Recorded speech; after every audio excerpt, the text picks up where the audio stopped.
అతనికి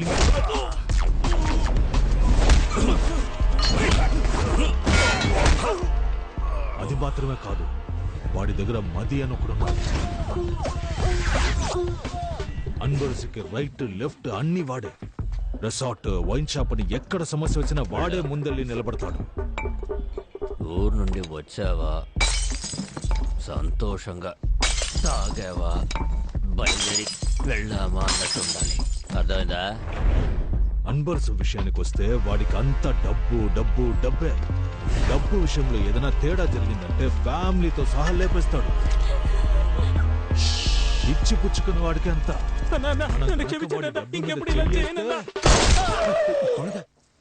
అంత నీచుడంటరా? అవును. నా పేరేరా పిల్లాడు. నేను కాదు, నేనిచ్చే డబ్బులు తీసుకుని వేరే వాడికి బిల్డప్లు ఇస్తున్నావా? బిల్డప్ ఏం కాదు, నిజంగానే చెప్తున్నాను బేబీ. పరా వెళ్ళే రేపటి పూజకి ఏర్పాట్లు చేయి. ప్రొఫెసర్, బయటే యాంటిక్ షాపు, లోపల రోలెక్స్ మెడికల్ షాపు. కొడితే లైఫ్ టైం సెటిల్మెంట్. మనకి మంచి టైం స్టార్ట్ అయిందిరా.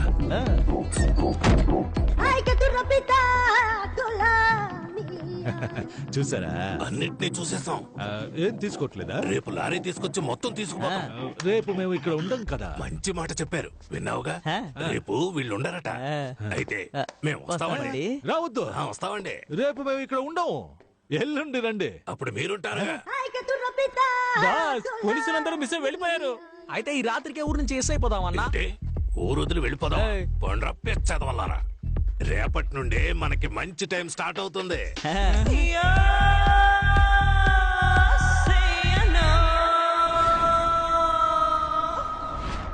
Hello everyone. పాండిచేరి అంటేనే వృద్ధులకి ఆశ్రమం, యువతలకి వైన్ షాప్, లవర్స్ కి బీచ్ అని గుర్తుకొస్తాయి. కానీ ఇవన్నీ దాటి పాండిచేరిలో ఇంకో స్పెషల్ అయిన విషయం ఉందని చెప్తే నమ్ముతారా?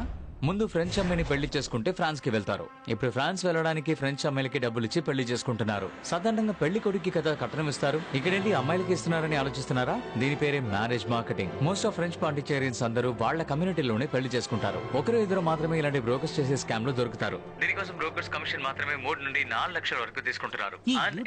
మాత్రమే ఇలా ఎలా అన్ని మ్యాటర్స్ తెలుస్తున్నాయని తెలియాల్సింది. ఇడ్లీ తినాలా, దోశ తినాలా? ఇడ్లీ తినాలా, దోశ తినాలా? ఇడ్లీ తినాలా, దోశ తినాలా? ఇడ్లీ తినాలా, దోశ తినాలా? దోశ వద్దు, ఇడ్లీ పెట్టావు. అమ్మయ్యా, ఇడ్లీ ఏంటి చల్లారిపోయింది? ఇడ్లీ వద్దు, దోశ పెట్టావు. దోశ కూడా చల్లారిపోయింది, దోశ వద్దు, ఇడ్లీ పెట్టావు. దోశ తీయవే.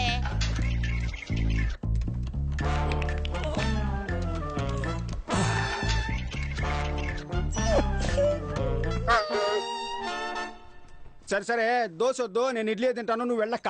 మనసు బారేలోగా వెళ్ళవే. ఇడ్లీనే ఓకే అన్నాడు తమ్ముడు.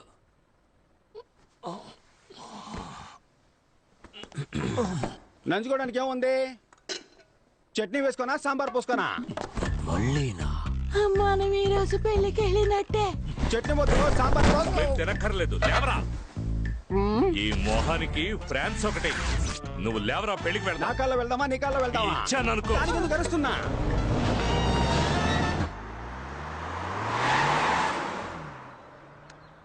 బేబీ, వాళ్ళు బయలుదేరిపోయారు. అన్నా, వాళ్ళు బయలుదేరారు.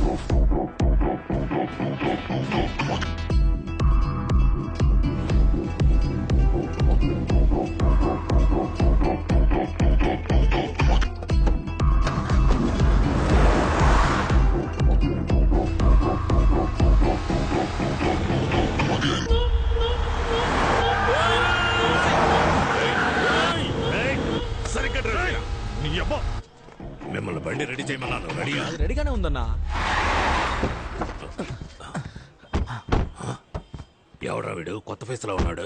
సార్, ఓటీపీ చెప్పండి. ఓటీపీయా? ప్రొఫెసర్, మే నంబర్ నుండి ఓలా బుక్ చేశాను. అప్ అండ్ డౌన్ కేవలం 450. ఈ బండిలోనే వెళ్ళి ఈ బండిలోనే వచ్చేయచ్చు. నా ఆ ఏసీ కొంచెం పెంచన్నా. అన్నా, కాల్ తగులుతోంది, మీ సీట్ కాస్త ముందుకు జరపండి. బ్రదర్, ఓటీపీ చెప్పండి బ్రదర్.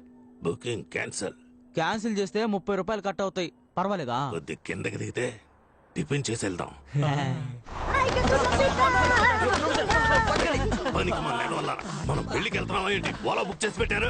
పోయి మంచి బండి తీసుకురండి. పొండ్రా.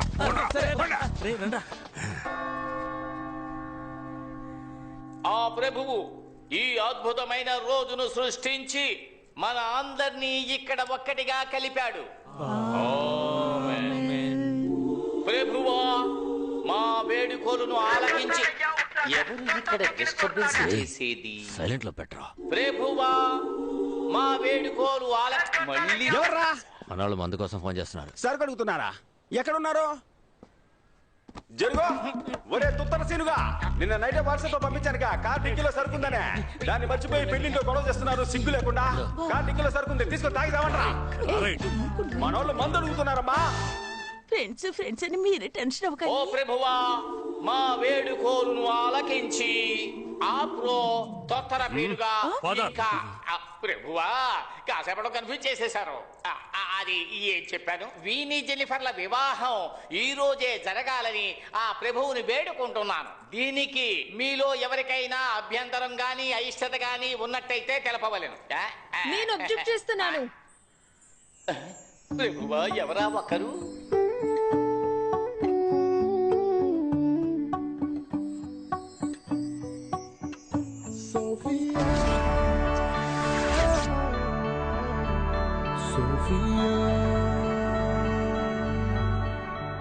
ఎవర్రా తను?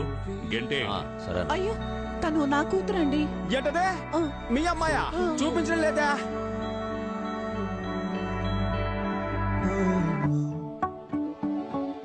అమ్మా, ఆ అమ్మాయి నార్మల్ డ్రెస్ లోనే సూపర్ గా ఉంది. ఈ అమ్మాయి పెళ్లి డ్రెస్ లో కూడా భయంకరంగా ఉంది. ఈ అమ్మాయి బదులు ఆ అమ్మాయి నుంచి పెళ్లి చేయమ్మా. పిల్లాడు ఆశపడుతున్నాడు కదా, ఎక్స్చేంజ్ చేద్దామండి. ఇడ్లీ దోశ అనుకుంటున్నాడు వీడు, చంపేస్తాను.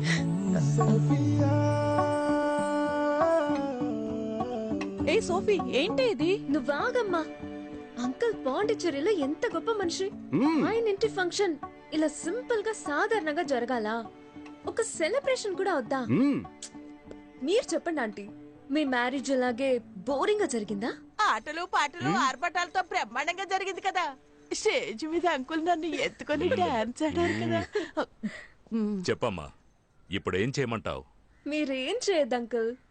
అరేంజ్మెంట్స్ అంతా నేనే చేశాను. మీరు పర్మిషన్ ఇస్తే చాలు. Carry on. ఈవెంట్ కు వచ్చే ఫారినర్స్ కు హాఫ్ పేమెంటే మీరు ఇచ్చారు. దీంతో ఏం చెయ్యాలి? ఏయ్, మేము పేమెంట్ అడిగితేనే వెనకాతల ఆయింట్మెంట్ రాసుకునేంతగా పచ్చి బూతులు తడతాడు. నీకు అదేనే ఇచ్చాడుగా, సంతోషపడు. ఆ డబ్బులతో పీకిల్ దాకా తాగి హ్యాపీగా బతుకు. ఏంట్రా ఎందుకు ఊరికే ఫోన్ చేస్తున్నావు? పని చేసిన వాళ్ళందరూ డబ్బులు అడుగుతున్నారు మావా. మీరు కూడా పని చేసి అడిగారు, ఇచ్చానా? ఊరికే యదవ సోది. ఎవడరా వాడు అడిగింది? ఏంటి సతీష్, లోకల్ మేనేజర్ మనోహర్ ని మర్చిపోయావా? అరే మనోహర్ అన్న, నిన్నెలా మర్చిపోతాను చెప్పనా? పోయిన నెల నువ్వేమన్నావు? 1వ తారీఖు పడితే పేమెంట్ ఇస్తానని అన్నావు కదా. కానీ నువ్వు 1వ తారీఖు పుట్టలేదే, 5వ తారీఖు పుట్టావంటగా. లేదు, ఇది ఊరికే మన మధ్య. Where are you going? Stage పైన ఉన్న ఆల్ పీపుల్స్ కమ్ హియర్. ఎలా ఈవెంట్ నడిపిస్తారో చూస్తాను. మట్టిపురా కాస్త ఆగవయ్యా. ఈ పెళ్లి సక్రమంగా జరిగిందంటే తరువాత సతీష్ తన లవర్ ని పెళ్లి చేసుకుని ప్యారిస్ లో సెటిల్ అయిపోతాడు. తరువాత మనకి యూరోల వర్షం కురిపిస్తాడు. పెళ్లి కన్ఫర్మ్ కదా.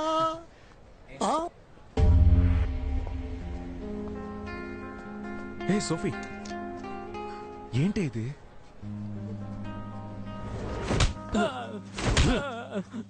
అన్నా అమ్మాయి పారిపోతే నేనే చేయగలనన్నా. రేయ్, నువ్వే కదరా మంచి అలయన్స్ అని చెప్తే 25 లక్షలు వెంటనే తీసిచ్చాను, తిరిగిచ్చేయి. యా, నువ్వు పారిపోవడానికా? నా లైఫ్ అయిపోయిందని బాధపడుతుంటే మీరిద్దరు 25 లక్షలు పట్టుకుని కొడుతున్నారు. నేను చేయమంటావు నాన్న? లంచ్ కి రవా ఉప్మా చేసి పెట్టా. అక్కపోతే ఏంటే, చెల్లెలు రెడీమేడ్ గా ఉందిగా, దానిచ్చి పెళ్లి చేయి. పెళ్లి డ్రెస్ వేసుకొని రమ్మని చెప్పు. ఆల్ట్రేషన్ కూడా అక్కర్లేదు, అంతా కరెక్ట్ గా ఉంటది. అయ్యో, పెళ్లి కూడా అయిపోయింది. నా డబ్బులు రావా? ముక్కులు గుద్దుతా. చావనేది ఊపిరాగిపోవటం మాత్రమే కాదు, నచ్చని జీవితంలో జీవించడం కూడా.